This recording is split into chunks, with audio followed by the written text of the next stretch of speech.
আমি আর গরুর গোস্ত কিনবো না ভাই, এবার তবা কাটছি, কারণ গরুর গোস্ত কিনে মহা ঝামেলায় পড়ে গেছে। আমার সাথে আজকে কথা কাটাকাটি করলাম, কারণ অনেক রাগ হয়ে গেছে আমার। প্রতিবার উনি গরুর গোস্ত কিনে আমি রাগারাগি করি, আজকে সুযোগ বুঝে আমার সাথে উনি রাগারাগি করলো।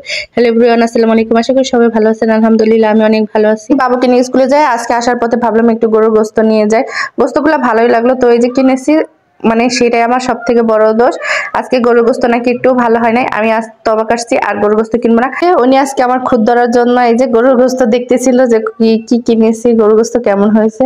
তো আর কি করা, যেটা কিনেছি আলহামদুলিল্লাহ, তবু তার নাকি ভালো হয় নাই। কিন্তু প্রতিবার যে উনি গরুর গোস্ত কিনে শুধু চর্বি থাকে সেটার কথা না, আজকে কিন্তু চর্বি ছিল না, একটু মানে ছাটের মাংস ছিল, সেটাই সমস্যা। কিন্তু এই মাংসগুলোই আমার কাছে ভালো লাগে সারি গোস্তর থেকে, সেটা তাকে বোঝাতে পারতেছিলাম না।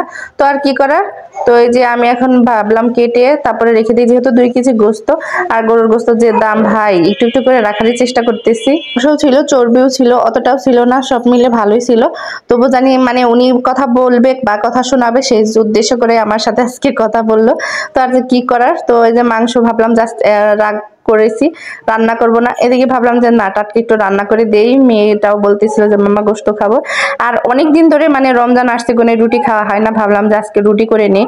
আর আজকে কিন্তু অল্প রুটি করতেছিলাম না, অনেকগুলো রুটি এই যে এরকম করে রুটি এই যে একটু একটু তা দিয়ে রেখে দিচ্ছি, এতেও 2-3 দিন হয়ে যাবে।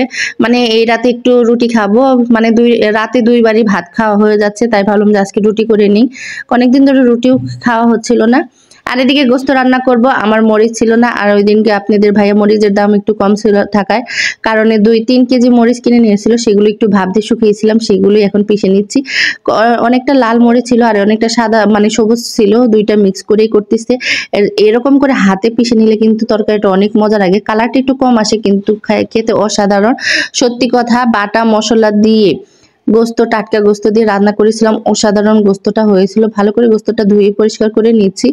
আর আপনাদের ভাইয়ের কথা, গোস্ত যতটুকু হবে তার ডাবল নাকি আলুই দিতে হবে, উনি আলু, তাই কি কখনো হয়? কিন্তু আলু আমার সবসময় দিতে হবে। এরকম আলু লাভার কে কে আছে অবশ্যই কমেন্ট করে জানাবেন তো।